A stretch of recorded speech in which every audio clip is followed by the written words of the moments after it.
Владината мерка за намалени цени на ДДВ-то на горивата е повеќе од добредојдена за граѓаните. Во услови на нафтена криза тие велат дека владата направила вистински потек.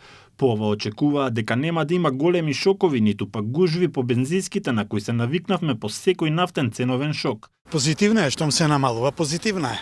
Абе добар потек, све што е за народот е добар потек.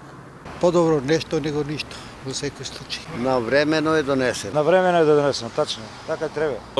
Добре. Сега за сега добро. Колку толку се намали. Може подобро ќе биде. Мислам дека позитивна. Добро е да се намали. Добро е мерката.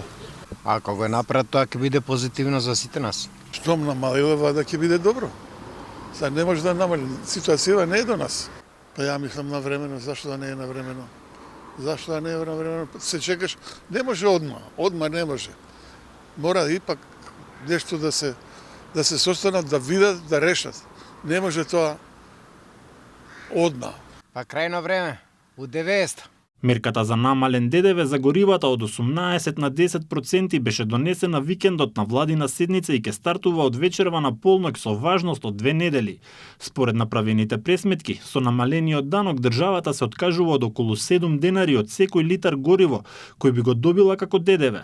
Ако се има предвид дека дневно се трошат околу 1,6 милиони литри гориво за 2 недели, државата ќе се откаже од нешто помалку од 3 милиони евра.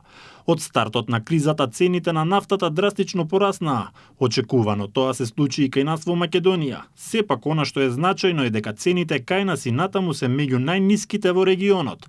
Во вакви услови стана честа слика во пограничните региони автомобили од соседството да полнат горива на нашите бензински станици.